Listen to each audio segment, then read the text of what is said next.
¿Qué es la sociología? Es la ciencia social que se encarga del análisis científico de la sociedad humana o población regional. Estudia los fenómenos colectivos producidos por la actividad social de los seres humanos, dentro del contexto que se encuentran inmersos. Los orígenes de la sociología. ¿Cuándo surge la sociología como tal? Surge a principios del siglo XIX. En este tiempo hay que tener en cuenta que comienzan a surgir pensadores manifiestamente reconocidos, como sociólogos en la actualidad. Sucesos que dan origen a este surgimiento. Durante el siglo XIX y principios del XX influyeron distintas condiciones sociales en el nacimiento de la sociología. Las revoluciones políticas desencadenadas por la Revolución Francesa de 1789.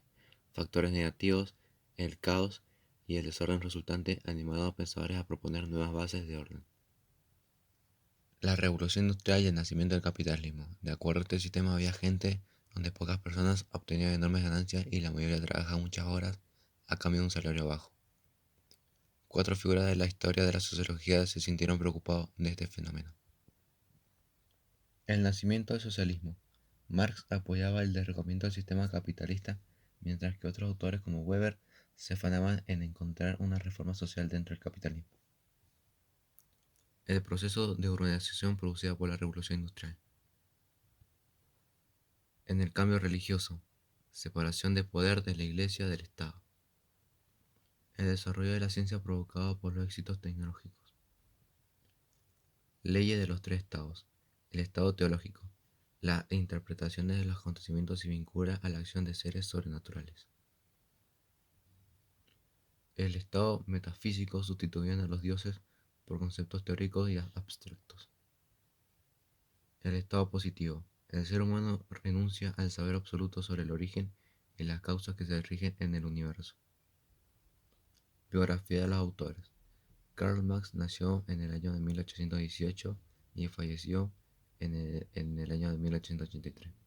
Llevó a cabo una actividad política que le ocasionó problemas ya que fue exiliado de Gran Bretaña. Apoyaba el socialismo ya que vio que con el sistema capitalista había pocas personas que obtenían enormes ganancias y la mayoría eran trabajadores con sueldo bajo. Esto le pareció injusto. Emily Durkheim nació en 1858 y falleció en 1917. Hizo varios aportes para la sociología, como la regla del método sociológico, ya que él entendía que estudiar la resultaba dificultoso. Por su intangibilidad, para Emily, la principal preocupación de la sociología debe ser el estudio de los hechos sociales. Max Weber nació en 1864 y falleció en 1920. No puede etiquetárselo como sociólogo únicamente, y sus aportaciones significativas en economía, el derecho, la filosofía y la historia. Se interesó por el desarrollo del capitalismo, los rasgos que diferencian a la sociedad moderna de otras formas de organización sociales anteriores. Los componentes de una situación social son objeto tangible, concretos, personas que la integran y objetos naturales, es decir, aquellos objetos palpables. Objetos intangibles, actividades, comportamientos, acciones y las relaciones entre personas. Contexto. Hace referencia al tiempo y espacio o lugar. Vida cotidiana. ¿Qué es la vida cotidiana y dónde se da? Son acciones habituales que se realizan los humanos civilizados en su ciclo diario y semanal. La vida cotidiana se caracteriza por patrones repetitivos, sea en el entorno de la persona en relación con otra y situaciones en las que se participa. Ejemplos. Bañarse en las mañanas, vestirse y comer. Podemos plantearnos una pregunta. ¿Las rutinas de los habitantes de las grandes ciudades son diferentes a aquellas de que viven en el campo? Sí, las personas en las ciudades están sometidas a un agitado estilo de vida, en donde deben cumplir con mucha responsabilidad en un tiempo específico. En cambio, la vida cotidiana del campo se enfoca principalmente en la agricultura y la ganadería. No deben cumplir horarios específicos y se mantienen rodeados de un ambiente tranquilo. Naturaleza humana y la vida social. El hombre es un ser social de por sí, ya que habita en un entorno donde no está solo, sino donde se relaciona con otras personas, cada una de ellas con costumbres, intereses e ideas propias.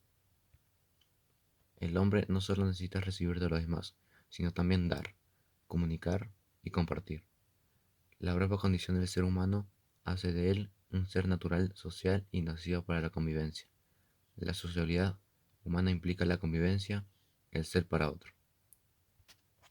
Un hombre aislado no puede desarrollarse como persona, y de ahí nuestra tendencia a agruparnos en vez de aislarnos. Un ejemplo es el nacimiento de las redes sociales y su rápida expansión, a pesar de que nuestros avances científicos y tecnológicos han hecho que los otros seres humanos sean menos indispensables en nuestra vida. Es por ello que continuamos inventando nuevas formas de comunicarnos y convivir en sociedad. Estatus y rol social. El estatus social hace referencia a la posición social que ocupa un individuo y los demás reconocen. Esa posición implica responsabilidades, privilegios y expectativas. Así pues, el estatus que ocupa una persona nos va a decir mucho sobre cómo va a actuar esa persona en un determinado contexto social. El estatus del profesor es distinto al estatus de un alumno. La relación entre ambos está mediatizada por la posición que cada uno ocupa.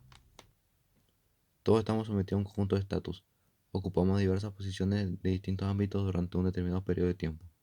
Podemos ser profesor, decano, jefe de un grupo de investigación. Un estatus puede ser adscrito, si esa posición se ocupa por nacimiento o se la adjudica al individuo independientemente de su voluntad, como en el caso del príncipe Felipe, o adquirido, si ese individuo obtiene la posición mediante esfuerzo personal, por ejemplo, un médico del Servicio Canario de Salud. De ese conjunto de estatus que hemos descrito, para cada persona suele haber alguno más importante que los demás, al que se denomina estatus dominante. El rol hace referencia a las expectativas del comportamiento que cabe esperar de una persona según su estatus. Es la manifestación dinámica y observable de un estatus, el repertorio de actuaciones, tareas y comportamientos que apareja una determinada posición. Por eso puede decirse que el estatus se ocupa y el rol se desempeña. Lo mismo que estamos sujetos a un conjunto de estatus, tenemos que desempeñar un conjunto de roles en cada una de las posiciones sociales que ocupamos. Por ejemplo, una profesora tiene que actualizar sus conocimientos, impartir docencia, investigar y evaluar.